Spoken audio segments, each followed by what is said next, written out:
Welcome back my channel. আসসালামু আলাইকুম প্রিয় ভিউয়ার্স, সবাই কেমন আছেন? আশা করি আল্লাহর রহমতে সবাই ভালো আছেন। আমিও আলহামদুলিল্লাহ ভালো আছি। প্রতিবারের মতো আজ আমি আবারও আপনাদের সামনে হাজির হয়েছি আরেকটি নতুন ভিডিও নিয়ে। আশা করি আপনারা শুরু থেকে শেষ পর্যন্ত আমার সাথে থাকবেন।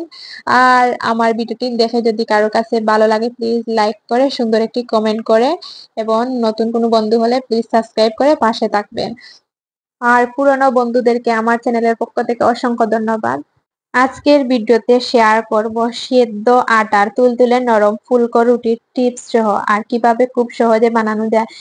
তো চলুন দেরি না করে শুরু করা যাক। প্রথমেই দেখতে পারা আমি পাত্রে 1 কাপ পানি দিলাম।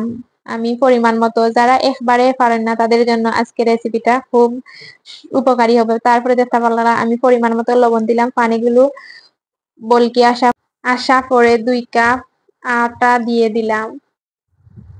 1 কাপ প্রথমে রেখা দিলাম, তারপরে আবারও আরো 1 কাপ আটা দিয়ে দিলাম।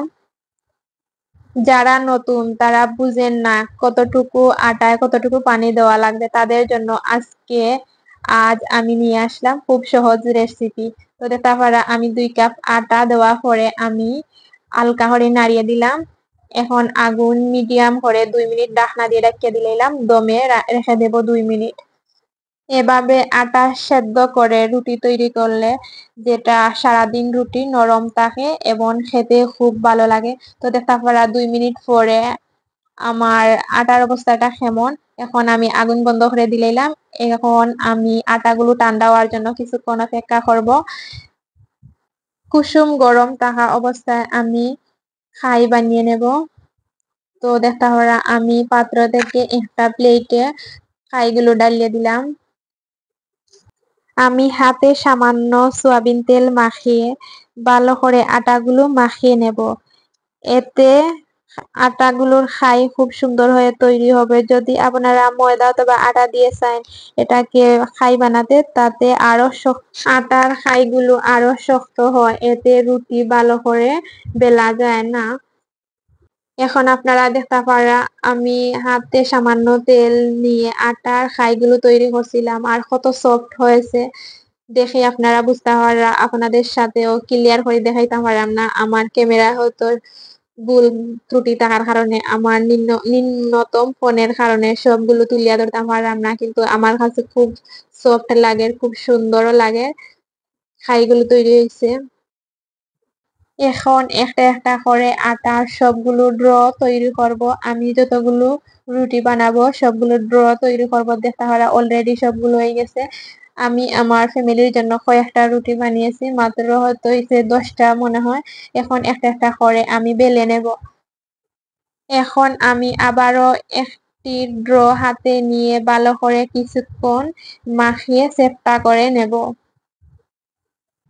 ভালো করে মাখিয়ে আটার ড্র চেপটা করার পরে সামান্য আটাগুলো চারিদিকে ছিটিয়ে রুটি বেলে নেব।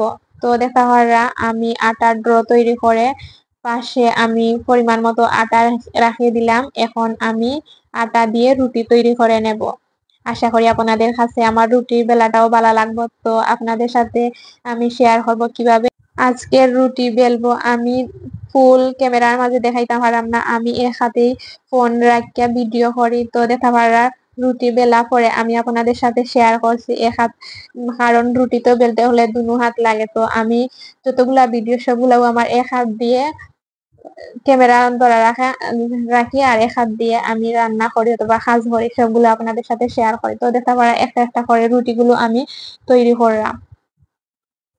আমার রুটি দেখেও আপনারা বুঝতে পারা কিভাবে কত সুন্দর গোল হয়ে তৈরি হয়েছে। ইতিমধ্যে আমার 10টি রুটি তৈরি করে নিলাম। তো সব রুটিও আলহামদুলিল্লাহ গোল হয়েছে। রুটিগুলো আর প্রধান কারণ হলো রুটিকে যখন বেলে নিবে তখন আলতো করে রুটি বেলে নেবে, একেবারে শরীরের জোর দিয়ে নয়। আলতো করে রুটি বেললে আলহামদুলিল্লাহ খুব সুন্দর হয়। এখন আমি গরম তাওয়ার মাঝে রুটিগুলো সেঁকে নেব।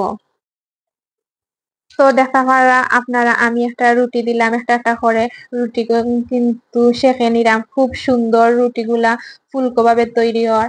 আপনারা রুটি দেখে বুঝতে পারা কত সুন্দর, খুব লোভনীয়, খুব নরম সফট রুটিগুলা দেখে মন জুড়ে গেছে, খুব ভালো লাগছে।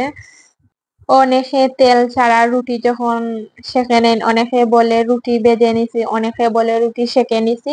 আর আমাদের সিলেটি ভাষায় কি বলে জানেন? আমাদের সিলেটি ভাষায় বলা হয় রুটি তাওয়ার মাঝে তুলা দিলাও। তো আপনারা দেখতে পারা আমি একটা একটা করে রুটি তাওয়ার মাঝে তুলা দিলাম। আশা করি আমার কথাটা অনেকের কাছে হাস্যকর মনে হইব। তো আমাদের সিলেটি ভাষায় বলা হয় রুটিরে তাওয়ার মাঝে তুলা দিলাও, তারপর তাওয়ার মাঝে তুলা দাও। তো একটা একটা করে রুটিগুলো সবগুলো তুলা যে সেঁকে নিলাম, দেখা যাক কত সুন্দর ফুলকো রুটি হয়েছে। আমি মনে করি তেল দিয়ে যে রুটি তৈরি করা হয় সেটা হলো পরোটা ভাজা বা ভাজা পরোটা, আর যেটা তেল ছাড়া দিয়ে রুটি তৈরি করা হয় সেটাকে বলা হয় সেকা রুটি। আমার সাথে কারা একমত কমেন্ট করে জানাবেন। আশা করি আপনারা দেখে বুঝতে পারা আমার একটা থেকে আটা রুটি খুব সুন্দরও লাগে, একটা থেকে আটা ফুলকো তৈরি হয় আর রুটিগুলোর আকারও খুবই গুলগাল। তো দেখতে পারা এক এক করে সবগুলো রুটি সেঁকে নিলাম। রুটি ভাজি অথবা ডাল এবং মাংসের সাথে খেতে খুব ভালো লাগে। তো আমি মনে করি ভাজি এবং রুটি থেকে কুরবানির গরুর মাংস দিয়ে খেতে আলাদা একটাই স্বাদ। তো আপনারা দেখতে পারা অলরেডি আমার সবগুলো রুটি ভাজা হয়ে গেছে। এখন দেখতে পারা আমরা গরুর মাংস দিয়ে রুটিগুলো খাইবো। দেখতে পারা খুব লোভনীয় লাগে আর খেতে খুব মজা লাগে। আপনারা বাসায় প্রকাশ করা যাইতো না, খুব দারুণ লাগে। আমিও মনে করি কুরবানির গরুর মাংস দিয়ে রুটি খেতে আলাদা একটা স্বাদ, অন্য সময় সেই স্বাদ পাওয়া যায় না। তো দেখতে পারার সাথে সাথে আমি আজ আপনাদের সাথে শেয়ার করব গরুর বুড়ির একটি সহজ রেসিপি। আশা করি আপনারাও সেই রেসিপিটা আমার দেখে নিবেন শুরু থেকে শেষ পর্যন্ত। আর যারা একেবারে রান্না করতে পারে না তাদের জন্য এটা হয়তো উপকার হতে পারে। তো দেখা পারা প্রথমে আমি একটা পাত্রে তেল দিয়ে দিলাম, চুলায় বসিয়ে নেওয়ার পরে সয়াবিন তেল দিয়ে দিলাম আমার পরিমাণ মতো, আর তারপরে পেঁয়াজ রসুন দিয়ে দিলাম। আজ আমি গরুর বুড়ি রান্না করব আদা ছাড়া। অনেকে হয়তো মনে করে আদা ছাড়া রান্না করলে সিদ্ধ হয় না। তো আজ আমি শেয়ার করব একবারে আদা ছাড়া গরুর বুড়ির রেসিপি। তো প্রথমে দেখতে পারা আমি পেঁয়াজ রসুন সয়াবিন তেল দেওয়া পরে লবণ দিয়ে দিলাম আমার পরিমাণ মতো তরকারি, তারপরে তেজপাতা দারচিনি এলাচ গোলমরিচ এগুলো দিয়ে দিলাম একটা একটা করে সবগুলো আমি দিয়ে দিলাম। এখন রয়েছে শুধু গুঁড়া মশলাগুলো। এখন আমি 2 মিনিটের মতো পেঁয়াজগুলো কষানোর জন্য অপেক্ষা করব। পেঁয়াজ দেখা পুরোপুরি খসিছে না, মিডিয়াম আঁচের মতো খসিছে। এখন দেখা আমি দিয়ে দিলাম গুঁড়া মরিচ, 2 চামচ গুঁড়া মরিচ দিয়ে দেব। তারপরে দিয়ে দেব ধনিয়ার গুঁড়া, তারপরে দিব হলুদের গুঁড়া। এক এক করে আমি মশলা দিয়ে দিলাম। তারপরে দেখা দিলাম জিরার গুঁড়া, তারপরে দিব পাঁচফোড়ন, তারপরে দিব পরিশেষে একেবারে শেষে গরম মশলা। এখন আমি ভালো করে নাড়িয়ে বাগার খসানোর জন্য অপেক্ষা করব। যে কোনো সময় আমি মিডিয়াম আছে বাগার খসানোর চেষ্টা করি। অলরেডি দেখতে পারা আপনারা অনেকে হয়তো প্রশ্ন করেন আমার তরকারিতে আমি এত পরিমাণে কম তেল দেই এখানে। আসলে আমি মনে করি এই অল্প তেলেই আমার তরকারিটা পারফেক্ট হয়ে যায় আর কালারটাও খুব সুন্দর হয়। অনেকে দেখছি কয়েক আপুরা আমাকে প্রশ্ন করেন আপু আপনি এত কম তেল দিয়ে রান্না করেন কিভাবে? তো দেখতে পারা কিছুক্ষণ পরে আমার বাগারটা অনেকটা কষিয়ে গেছে। আর আমি যে কোনো সময় গরুর মাংস রান্না করতে একটু কম তেল দেই আর কিন্তু জিরা বাখর এগুলা একটু বেশি করিয়ে দিই, কারণ মাংসতে একটা চর্বি জাতীয় থাকে তেল জাতীয়, তাই জন্য আমি যে কোনো সময় মাংস রান্না করতে গেলে একটু কম তেল ব্যবহার করি। তো দেখতে পারা আমি গরুর বুড়িগুলো দিয়ে দিলাম, পরিষ্কার করে কাটে রাখা গরুর বুড়িগুলো দিয়ে দিলাম। সচরাচর এই সময় সবার ঘরে গরুর বুড়ি রান্না করা হয়েছে, সবাই খুব তৃপ্তি সহকারে গরুর বুড়ি খেতে পছন্দ করে আমি মনে করি। তো সবাই গরুর বুড়ি পছন্দ করলেও আমার গরুর বুড়ির প্রতি তেমন কোনো লোভ নেই। আমার স্বামী এবং শাশুড়ি তারা খেতে খুব পছন্দ করে, তো তাদের জন্য আজ আমার রান্না করাটা হলো। আমি গরুর বুড়িকে তেমনটা পছন্দ করি না, তো দেখা যায় প্রায় 30 থেকে 40 মিনিট পরে, ফাইনালি 40 মিনিট পরে ফাইনাল লুক দেখা পারা আমার গরুর বুড়ি কালারটা কেমন হয়েছে। আমি মাঝে মধ্যে 2-3 বার পানি দিয়ে নাড়িয়ে সিদ্ধ করে নিছি।